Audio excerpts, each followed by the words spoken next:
Assalamualaikum warahmatullahi wabarakatuh. Yang saya hormati Ibu Kepala Sekolah Siti Salisa, selaku Kepala Negeri Dua Punjul, Bapak Ibu Guru, staf karyawan SDN Dua Punjul. Perkenalkan di sini saya mau menyampaikan program diseminasi rencana program tindak lanjut pembelajaran PJOK berbasis proyek model SEM. Ya. Di sini saya akan memperkenalkan program saya, yaitu permainan tradisional, yaitu di mana banyak sekali permainan tradisional. Yang pertama kita ambil dari permainan tradisional engkek gadot. Lanjut. Oke. Latar belakang permainan tradisional ini sudah banyak dilupakan pada anak-anak generasi Z, yang mereka lebih sibuk memainkan gadget dibandingkan melakukan permainan yang mengarah pada aktivitas gerak. Dari pengamatan tersebut, saya mencoba mencari informasi dari beberapa murid yang hasilnya pun diantaranya mereka satu, lebih sering memegang gadget dibandingkan melakukan aktivitas gerak. Terus kedua, kurangnya mengenal permainan tradisional. Yang ketiga, ingin mengenal permainan tradisional. Yang keempat, mereka juga ingin mencoba permainan tradisional. Nah, seperti ini.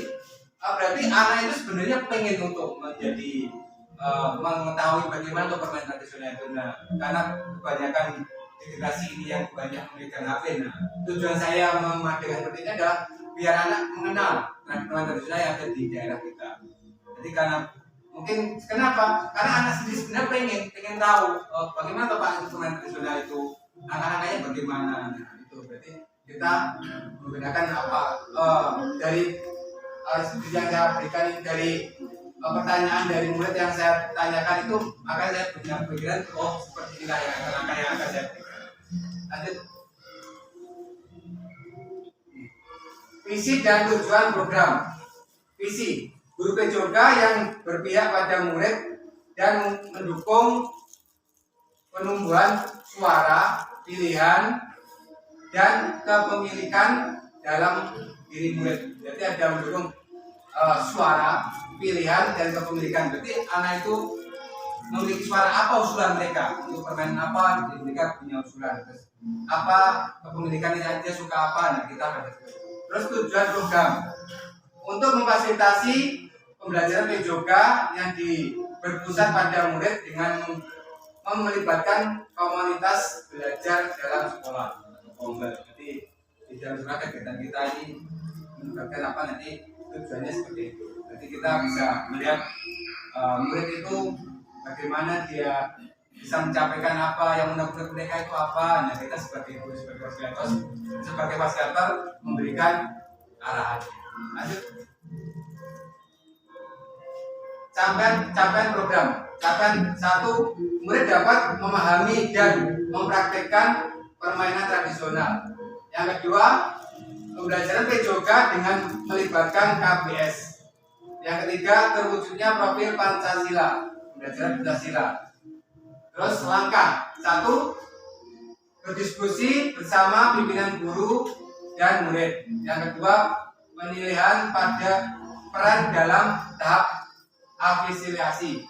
Yang ketiga, TM bersama murid. Yang keempat, penyelenggaraan SEM. Terus peran guru PJOK sebagai lokomotif dan fasilitator kegiatan. 2, murid sebagai panitia peserta pelatihan wasit, pencatatan skor, dan tim medis supporter. Jadi peran yang pertama, peran guru hanya sebagai lokomotor atau penggerak, dan sebagai fasilitator atau memfasilitasi kegiatan yang dilaksanakan oleh murid. Lanjut. Struktur program. Kegiatan dilaksanakan mulai kegiatan kurikulum pada semester 1 tanggal 31 Desember tahun 2024. Target peserta didik program ini adalah seluruh siswa kelas 4, 5, dan 6 SD Negeri Dua Punjul. Pelaksanaan program akan dilaksanakan di lapangan SD Negeri Dua Punjul atau halaman sekolah kita.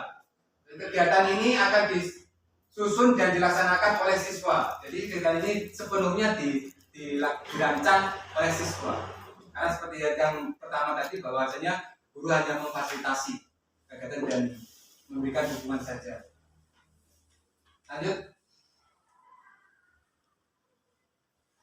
Kapasitas yang dimiliki ini terkait dengan di lingkungan kita ya. Kita punya fasilitas manusianya seperti kepala sekolah, karyawan, murid, orang tua, tokoh olahraga dan pihak lainnya yang terkait. Terus aset yang kedua model budaya, di mana warga sekolah yang kita itu memiliki adat istiadat dan kebudayaan yang hampir sama seperti rasa gotong royong tinggi di wilayah sekolah kita. Terus aset modul sosial dan politik, yaitu kemampuan seluruh unsur yang terlibat dalam program ini untuk proyek menjalin kolaborasi dan sinergitas dalam hal kebijakan dan tanggung jawab terkait. Terus aset adalah model lingkungan dan fisik, berupa lingkungan yang nyaman, bersih, serta memiliki sarkas yang lengkap atau sarana yang ada di sekolah kita yang lengkap. Terus yang kedua aset model budaya, di mana warga sekolah memiliki rasa gotong royong dan kerjasama yang masih terjaga dengan baik. Berarti di lingkungan kita ini rasa gotong royongnya baik masyarakat dan bapak guru masih terjaga dengan baik. Itulah yang diharapkan. Terus aset model finansial, yaitu dalam adanya dana bos dan dana lainnya sebagai sumber finansial untuk utama dalam kegiatan dan berarti kita menggunakan dana sekolah yang untuk kegiatan generasi anak yang dilakukan SEM, kegiatan kayak di perlombaan yang kayak tadi. Lanjut. Perencanaan evaluasi. Kegiatan evaluasi pelaksanaan program dilakukan dalam bentuk rapat evaluasi bersama pasca kegiatan pelaksanaan. Jadi nanti evaluasi nanti kita laksanakan ketika anak-anak melakukan kegiatan itu, hal-hal apa yang perlu kita evaluasi dan kita nanti bisa memberikan sharing anak-anak apa yang harus dikoreksi di anak-anak, kegiatan apa yang harus mereka lakukan, apa yang kurang, apa yang lebih kita sampaikan ke anak. Bentuk lainnya bisa jadi evaluasi program riset dan wawancara langsung kepada perwakilan guru, karyawan atau murid untuk memberikan evaluasi terhadap pelaksanaan program. Evaluasi dalam bentuk angket atau melakukan Google Form, program yang didistribusikan oleh dan di sekolah pimpinan guru, karyawan atau muridnya. Kita membuat setelah kegiatan tersebut kita memberikan Google Form juga berupa pertanyaan apa-apa yang harus dikoreksi, apa-apa manfaatnya apa untuk kita bapak guru maupun muridnya. Nanti setelah kita melaksanakan kegiatan tersebut apa dampaknya yang akan timbul dari guru. Lanjut. Solusi, ada empat solusi di sini. Mengatur jadwal pelaksanaan agar lebih efisien. Yang kedua, lokasi pertandingan pindah ke lapangan sekolah, halaman sekolah. Yang ketiga, menggunakan pendekatan positif, memberikan motivasi tambahan melalui pengakuan dan ujian. Yang keempat, komunitas terbuka dan segera menangani konflik. Jadi ketika ada konflik atau apa, kita sebagai fasilitator pada anak bisa memberikan solusinya apa dan ini bisa. Karena apa? Untuk pelajaran SEM ini semua berbasis diselenggarakan oleh anak. Anak sendiri memberikan kayak perlombaan seperti kegiatan permainan tradisional ini, anak-anak memberikan menyelenggarakan sendiri. Nanti bagaimana dia berjalan kayak perlombaan balap itu bisa berjalan dengan bagus ya. Bagaimana? Ketika ada kendala atau ada masalah sedikit, kita sebagai fasilitator hanya memberikan solusi seperti ini loh manusianya. Bagaimana? Jadi anak-anak juga bisa kasih. Lanjut. Oke, dari penyampaian saya tadi terkait usulan saya untuk kegiatan di tahun depan, yaitu tentang rencana permainan tradisional. Jadi mungkin dari teman-teman bisa Bapak Ibu ini bisa menyampaikan apa yang harus saya lakukan atau harus dibenahi dari program yang saya berikan. Bu Penny. Oh iya Pak Munir, kalau menurut saya program Egrang Bato itu bagus ya, mengingat sekarang itu generasi Z itu sudah sangat minim sekali pengetahuan atau lebih tepatnya lagi mereka tidak pernah atau jarang ya menemui atau merasakan bagaimana asiknya permainan tradisional, apalagi Egrang Bato itu saya sekali sangat menyenangkan. Tapi bagaimana dengan lingkungan kita, apakah mungkin nanti untuk bahan dasarnya kita bisa, maksudnya bisa mendukung dalam arti di sini apa banyak stok batok itu. Soalnya kalau saya di kelapa di Parung itu biasanya udah parutan, pulang udah parutan. Sini banyak ya. Untuk lingkungan sini sebenarnya kalau untuk pohonnya untuk sekitar daerah sini sudah cukup berkurang. Tapi ada di sebelah desa itu ada yang usaha dengan batok kelapa itu ada usaha nanti kita bisa mengambil dari situ atau mungkin dari ibu-ibu kan ya masih sekurang-kurangnya kegiatan kurang-kurangnya pohon kelapa yang ada di daerah kita itu pasti tetap dengan wilayah kita yang pedesaan otomatis batok yang murah rumah ibu-ibu itu masih punya. Nah itu soalnya itu nanti ibu-ibu bisa anaknya yang minta untuk gunakan ini ibu nanti biar dibantu ibunya untuk membelanja juga bakatnya yang bermasak karena di lingkungan daerah kita ini masih banyak yang ibu masih mampu untuk masaknya. Banyak kan kalau di daerah kotaan itu sudah menggunakan yang saset atau yang gaji sudah parutan seperti itu. Makanya kita masih banyak yang seperti itu tradisional masih mulanya. Terus itu masukannya ya boleh kalau nanti kita berarti kerjasama dengan wali murid nanti pengumpulan bahan bakunya.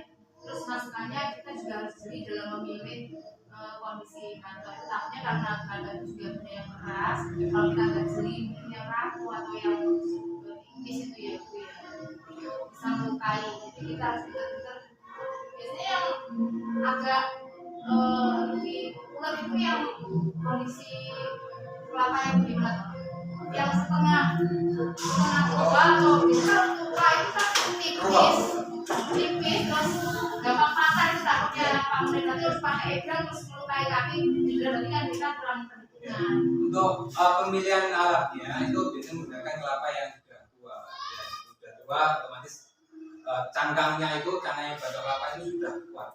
Jadi kalau kita menggunakan batok yang kuat yang batok kelapa yang kuat otomatis cangkangnya itu untuk kan tebal gitu. Biasanya tua itu bagaimana Pak? Yang tua itu yang cangkangnya agak hitam, yang sampingnya itu hitam. Jadi kalau yang muda itu agak kekuning-kuningan gitu, lingkarannya kuning-kuningan. Tapi kalau batok tua itu cangkangnya itu hitam, warnanya hitam cepat. Gitu. Iya, ini menyambung dari pembelian batok terkait keamanan safety ya. Kalau ini kan kita jaga sebenarnya artinya sedia payung sebelum hujan. Apabila terjadi kecelakaan ketika pertandingan ataupun karena alatnya, kalau panitianya siswa ini nanti untuk safety-nya bagaimana? Apakah guru itu benar-benar hanya pure fasilitator atau untuk bagian B3K, untuk bagian apa itu dipilih untuk untuk tadi sebagai jawab dari sebagai Mas Gatot, tapi juga sebagai pengamat dalam arti gini, kalau ada memang emergensi atau perlu tindakan secara khusus, nanti otomatis Bapak Ibu guru juga membantu dengan adanya mungkin kegiatan kecelakaan apa itu yang istilahnya khusus itu Bapak Ibu guru harus membantu itu. Karena mungkin tidak karena kegiatan yang diselenggarakan anak ya mungkin ada beberapa kendala apa-apa. Nah, tapi kalau intinya dalam khusus dalam arti kayak kesehatan tadi kayak cedera atau apa kita harus Bapak Ibu guru siap membantunya. Karena itu berkaitan dengan anak. artinya tetap fungsi pengawasan. Iya, pengawasan betul. Saya rasa itu sudah benar apa yang akan dilakukan. Kemudian yang perlu diperhitungkan nanti adalah cuaca, Pak. Karena kita tahu bahwa ini kan musim hujan. Jadi planningnya nanti apa? Kalau memang cuacanya hujan dan lapangan tidak mendukung,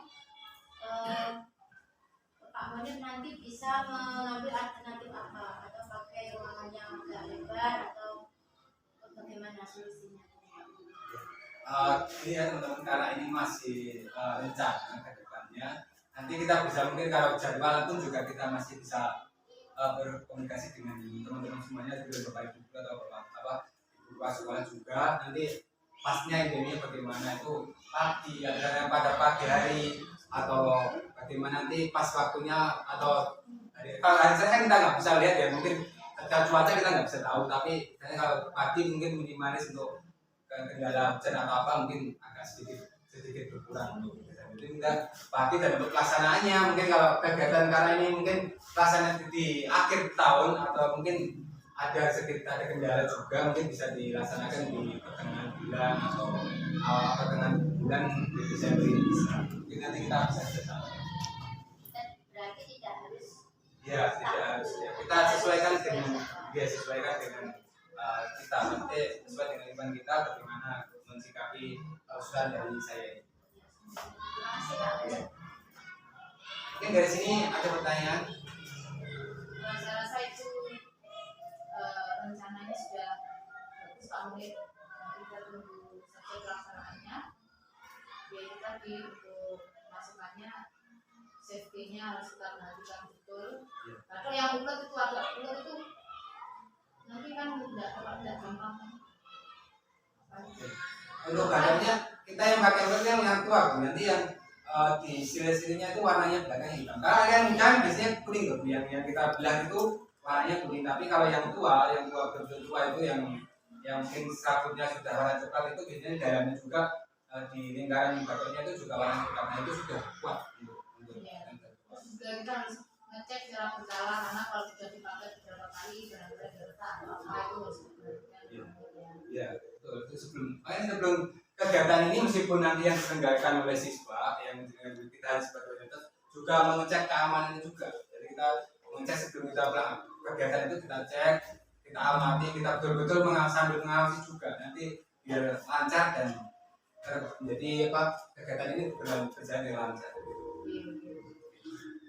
Mungkin itu Bapak Ibu yang bisa saya sampaikan. Ada kurang lebihnya saya mohon maaf. Saya akhiri. Assalamualaikum warahmatullahi wabarakatuh. Waalaikumsalam warahmatullahi wabarakatuh.